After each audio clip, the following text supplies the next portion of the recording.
La escóbula de la brújula. Aquí lo que me interesa es que la Dama de Elche refleja lo que yo llamo el misterio de los íberos. Los íberos es un pueblo prerromano y es un pueblo de la Europa antigua que sigue envuelto en el misterio y que no terminamos de saber cuál es su matriz originaria. Se ha llegado a decir que si venían de África, la llamada hipótesis sahariana, que habrían llegado del norte de África conforme el Sáhara se hubiera ido desertificando, porque en origen era un vergel. Bien, esa tesis a día de hoy ya no se sostiene. Los análisis genéticos emparentan a los íberos con los celtas del interior. Tienen una misma matriz genética. Claro, alguien podría decir entonces, bueno, pues es un pueblo indoeuropeo del sur de Europa, pero es que no hablan una lengua indoeuropea. Tienen la misma matriz genética que los célticos de Numancia o de la Lusitania, y sin embargo ellos parece que tienen otra cultura y otra lengua. Y al mismo tiempo el hecho de un gran desarrollo cultural, casi de civilización, que contrasta con la tosquedad del desarrollo de la Hispania celta en el interior, e incluso con el resto de los pueblos prerromanos de la Europa antigua. Y luego también llama la atención la insistencia de la figura de la mujer en la cultura ibérica. Por supuesto que hay representaciones de guerreros íberos y algunas muy espectaculares, pero llama la atención la gran cantidad de damas oferentes, vestidas con trajes rituales, sosteniendo copas, entre comillas, griales, cálices de ritual, de ceremonial, de los que no tenemos datos qué ceremonial era, qué papel tenían esas mujeres, pero que nos ponen la tesitura de estar contemplando el papel de la sacerdotisa de una manera muy especial. Además, hay una cosa muy curiosa, porque cuando aparece la Dama de Elche es, digamos, la primera manifestación que existe de este tipo de mujer que luego sería seguida por otras, por ejemplo, la Dama de Baza o algunas otras que aparecieron en un momento dado, o las imágenes que tú, por ejemplo, estabas hablando ahora, que supongo que te referías a Pozo Moro. Exacto, sí. Efectivamente.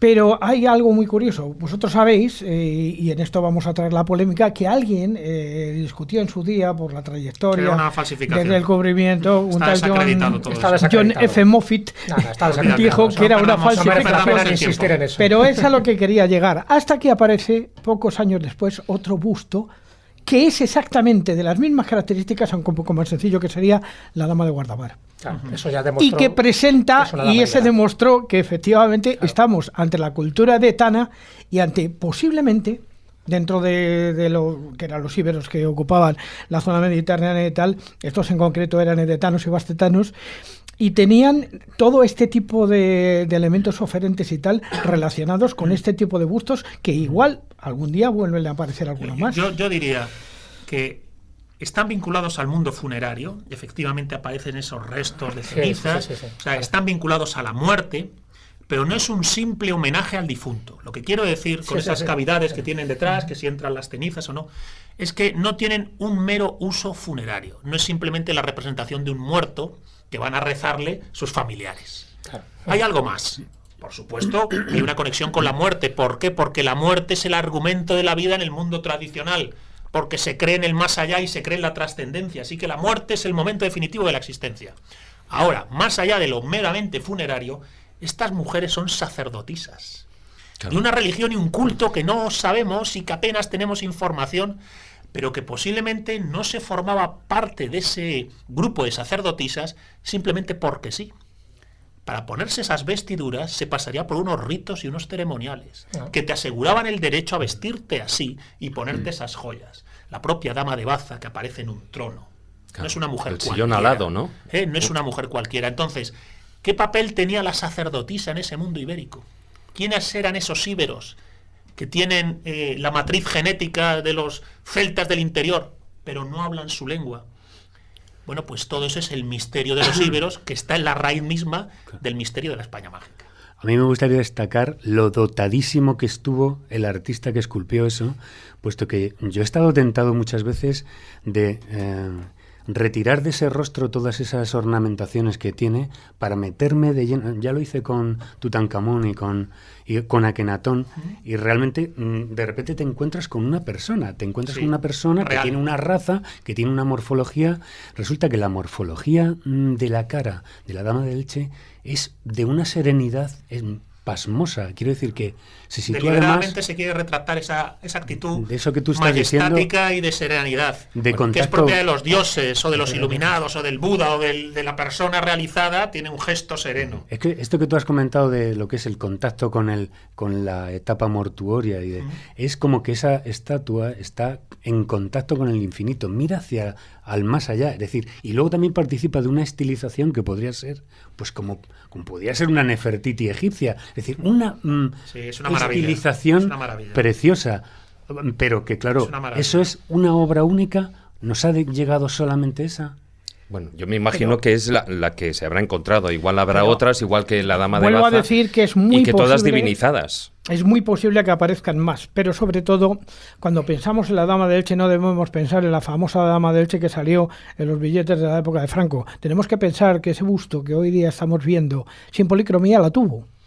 Sí, tuvo policromía. Y como tuvo policromía exactamente igual que las otras, si le añadimos la policromía, ahí hubo un símbolo que ya hemos perdido, que podemos adivinar de alguna manera el color en que estaban hechos los ornamentos.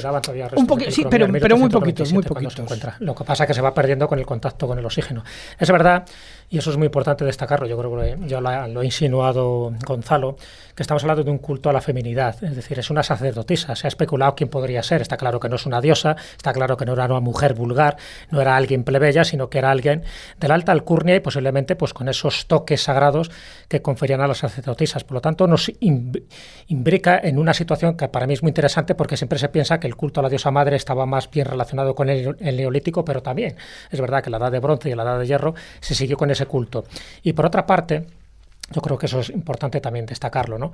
Esa mujer, lo que se ha encontrado ahora, se encuentra porque los que lo enterraron en su momento querían que se preservara para la posteridad. Es decir, se encuentra rodeado de una serie de losetas y muy protegida cuando todas las demás figuras estaban totalmente rotas. Es decir, por alguna razón esa figura estaba investida de sacralidad, se quería que perdurara. Otra cosa es que luego con los avatares del tiempo se consiga o no se consiga. En este caso se consiguió. Y por otra parte comentan, y eso me gustaría saber tu opinión, que posiblemente su figura fuera majestática y fuera completa, que lo que ha llegado a nosotros solo es el busto porque lo decapitaron, por decirlo así. Posiblemente tener una figura parecida a la Dama de Baza, de pie, sosteniendo algo entre sus manos. Yo pienso que estaba de pie. Sí.